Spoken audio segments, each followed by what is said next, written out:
Welcome to a new episode of World Stories. We'll be taking you on an exciting journey all over the world, full of very strange fun facts and stories in our journey this week. We'll show you how the Hindu community celebrates the Chariot Festival in Bahrain. If you're into diving, we'll update you with the newest, a military museum underwater. Ever been to a beauty contest? What about a donkey beauty contest? Let's check it out. There's some much more exciting stories in our journey around the world. Fasten your seatbelts.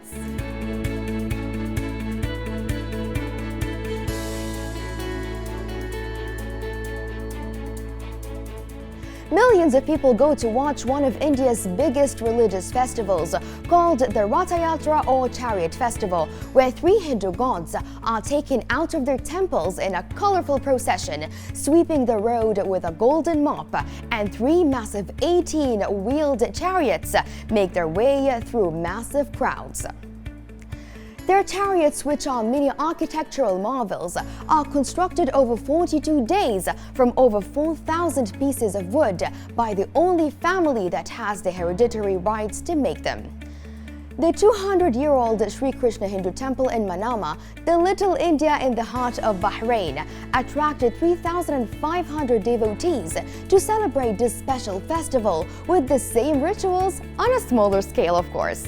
We'll listen now to the explanation of the legend behind the festival and its significance from members of the Hindu community in Bahrain.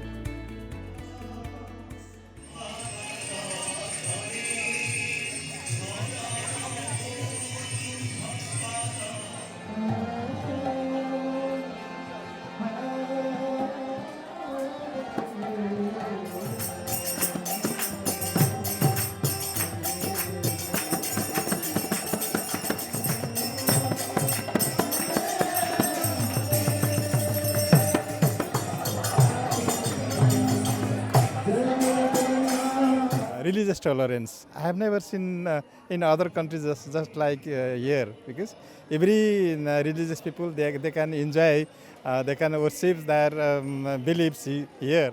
We have with us here today Vijay Kumar. He's the priest of the Hindu community here in Bahrain. He'll tell us more about today's event and about the activities happening here at the Sri Krishna temple. I would like to mention that we are here in Bahrain from last 5 generations. That is almost 150 years now. My great-grandfather was the first person to come here as the priest of this temple, and since then we are staying over here. Since those days until today, we have witnessed the rise of Hindu community.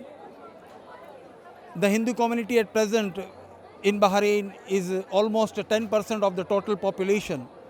And this is the premises where each and every festival of our Hindu community takes place.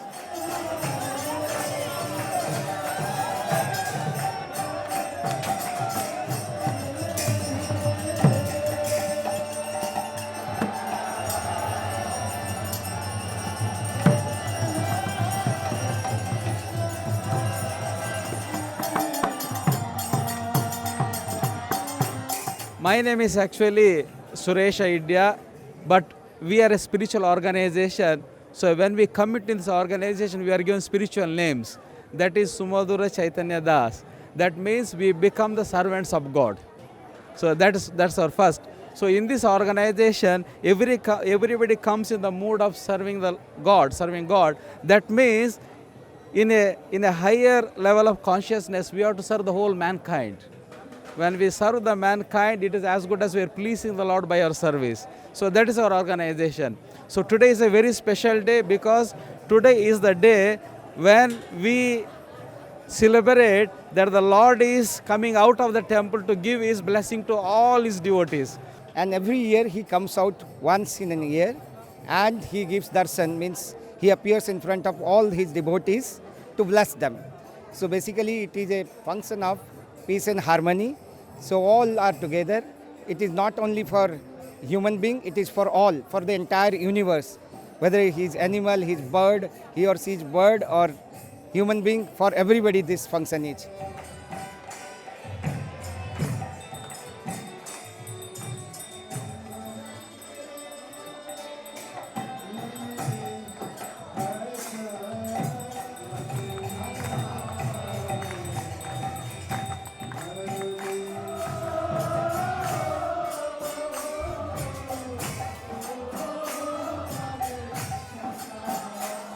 from India. I came here specially to do the classical dance, and I'm really very thankful that Odia Samaj has given us this opportunity to come here and show our classical dance here only.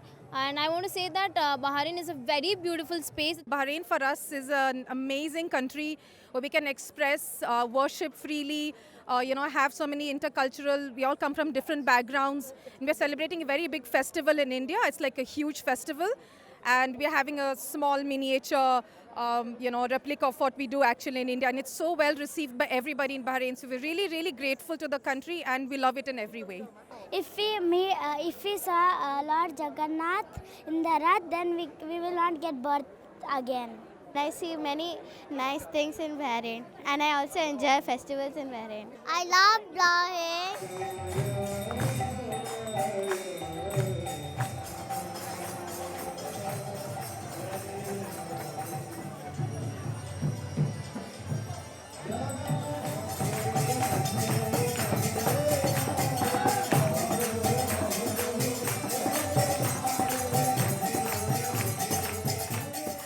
Beautiful group of ladies will tell us about the purpose of this event. What's the main message out of this celebration? The celebration is basically to let people know from the outside world that we live in peace and harmony. We only believe in spreading love, and whatever we do is to bring out that hidden softness and that hidden love. And I mean, in today's world, you definitely need a lot of love. So you need love and peace, and it's just, that's what this entire festival is about.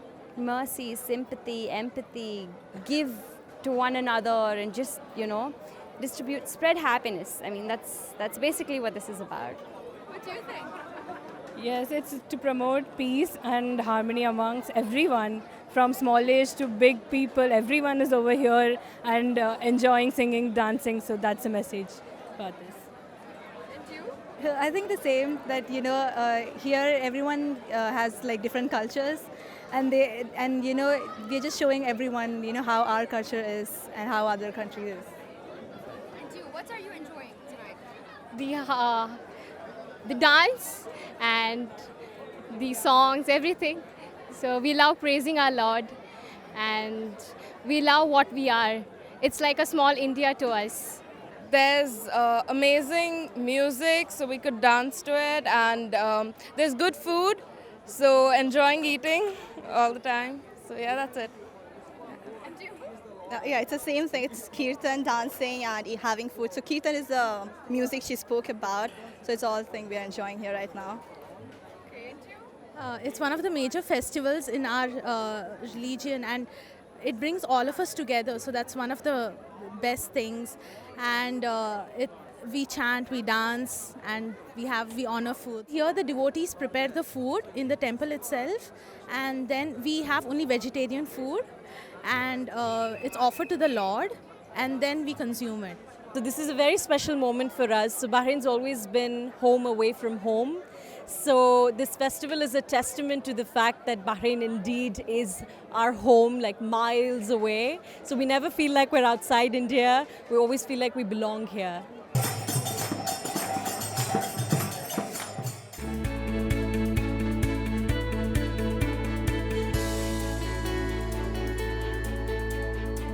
Moving from Bahrain to stories of the world, a renowned diver's paradise in the Gulf of Aqaba has opened its first underwater military museum. From fighter helicopters to tanks, the museum has 19 exhibits for divers to see. How cool is that? Gently lowered, this military helicopter is the first to be added to the museum's collection in the Gulf of Aqaba. A heavy piece of apparatus, it must be lowered by a crane into the depth of the ocean. Once lowered onto the seafloor, divers unleashed this new exhibit. Onlookers started to gather by the shoreline, curious about the commotion. Next to be submerged, an M42 Duster tank. The museum aims to create an artificial home for marine organisms that would normally live along coral reefs. By sunset, 19 military pieces were firmly grounded on the seafloor. The exhibit includes various tanks, an ambulance, military crane, a troop carrier, anti-aircraft gun, a fighter and a helicopter. Its first visitors are small sea creatures. To create a unique diving experience, the pieces are placed at different depths. 8 can be found between 15 to 20 meters below the sea's surface, and a further 11 are at a depth ranging from 20 to 28 meters. And if you are not a strong diver, don't worry, you can see the museum on board of a boat through a glass viewing point. The museum will be open at the beginning of 2020 to allow the marine life around it to develop. Until then, only fish will be able to visit. It's good to have new dive sites, and to increase the variety. Coral reef you can find everywhere, but I mean, combined with interesting wreck, you boost the potential of the location. In the foothills of Kyrgyzstan, hundreds have gathered for the annual festival, which celebrates traditional sports like archery and hunting with eagles. Salburan festivals were frowned upon during Soviet times, but today the events are thriving. With the blow of a traditional Kyrgyz horn, the hunt is on here in these mountains in eastern Kyrgyzstan. The festival celebrates traditional dance and sports including hunting with dogs and with eagles. It's an annual event that celebrates the nomadic traditions of the people of this beautiful mountainous region. Archery is one of the main competitions here, with men and women and boys and girls competing in a series of heats. The sport was suppressed, deemed a nationalist activity during Soviet times. Now it's experiencing a revival. Today, Kyrgyz teams compete with each other to secure lessons from the best local masters. The Salburan spectacle attracts visitors and tourists from near and far. With the festival becoming a cultural staple in Central Asia, the ancient traditions seem to be in good hands.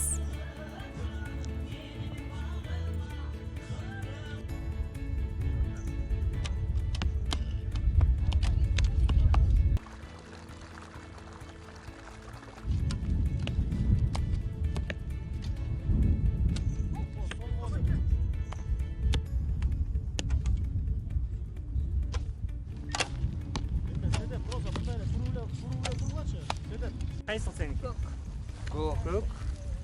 Так, 5. Новый, Тимур 8. Бекзат. Менікі қызылықтыр. 2. Eagle hunting is another sport at Salburan experiencing a revival. The hunters use bait to tempt the eagle. Eagle hunting is traditionally done either on horseback or on foot.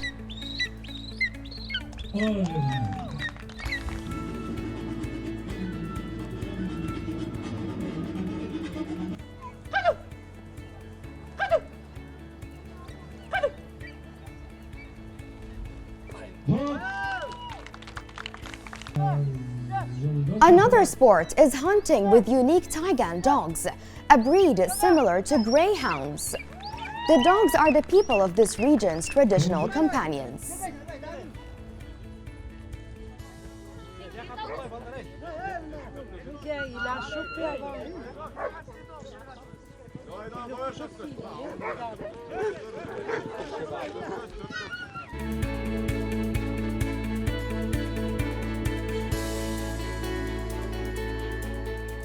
The more we learn, the more we realize how little we know about the world. Let's explore some interesting and entertaining facts to twist your brain and tickle your curiosity. A swarm of 20,000 bees followed a car for 2 days because their queen was stuck inside. How loyal are they? When the car parked, the thousands of bees swarmed onto the car and had to be taken off by beekeepers. Not only that, the next day, the bees were back on the car because the queen was still inside and the swarm had to be taken off again. How would you act if this happens to you? I'd personally leave the car and never ever come back. A crocodile can't poke its tongue out because its tongue is attached to the roof of its mouth. On the other hand, their very similar counterparts, alligators, can. While trying to find a cure for AIDS, the Mayo Clinic made glow-in-the-dark cats. This is due to using a specific protein that was fluorescent green. They used this protein to find out if their tests worked. If the animal glowed, the outcome was successful. Cheerophobia is an irrational fear of fun or happiness. It makes individuals deliberately avoid experiences that invoke positive emotions or happiness. This explains the attitude of a lot of people I know. Just kidding, that's one phobia I wouldn't like anyone to have.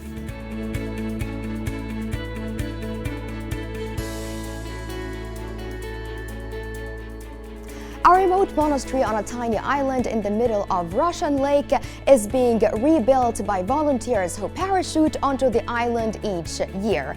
One of the oldest churches in northern Russia, the Spassu-Kameny Monastery, was blown up by the Soviet regime in the 1930s. For the past decade, the parachuters have been painstakingly restoring it to its former glory. On this small island in the north of Russia sits one of the oldest monasteries in the country, and one of the first to be built in stone. Located in Kabinsky Lake, the Spassu-Kameny Monastery, All Savior on Stone, has weathered many storms during its 760-year history. A handful of visitors come during the summer month, either to visit this significant building or to attend services which restarted in 2010. It also became a wonderful parachuting spot. I'll tell you its story. The legend starts in 1260, when the Prince of Beluzerk was washed up onto the island's shore following a storm. At that time, the island was inhabited by hermits. To show his gratitude, he ordered the construction of a wooden church. In 1774, a powerful fire destroyed almost all of the wooden buildings, after which the monastery remained closed until it was rebuilt in 1801. In 1925, during the Soviet regime, the monastery was transformed into a prison, but 12 years later, that too was closed down and the building was blown up. However, an attempt to remove the building material from the island was not successful. The wreckage of the old monastery lies to this day on the island. Since 1991, a group of enthusiasts began the restoration of the Spassu-Kameny Monastery. The restoration continues to this day. Some people are taking beauty contests to a whole new level. In the mountainous villages of Morocco, a local festival offers donkey racing and a beauty contest to promote the animals as a tourist attraction. These are donkeys as you've never seen them, decorated with flowers for the Miss Donkey contest. The competition is part of an annual donkey festival, Festibaz, which started in 2001. Both male and female donkeys can enter the beauty contest. Their owners parade them in front of a committee of judges.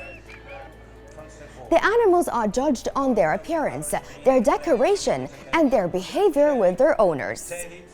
The prize for the first place is a 50-kilogram bag of body, a yummy prize for Miss Donkey. As well as the beauty contest, there's a donkey race. 20 animals and their owners aged 17 to 20 participate. The winner borrowed a donkey to take part.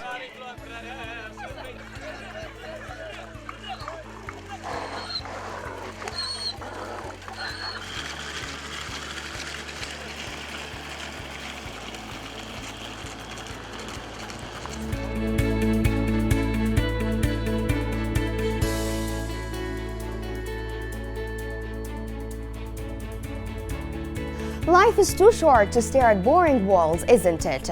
From social media, we got you a video displaying wonderful street art with great harmony, completing nature, and making simple ordinary walls vibrant and full of life. I'm personally a big fan. Let's take a look.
with this, we have arrived at our last station. Goodbye and see you next week with new facts, journeys, and world stories.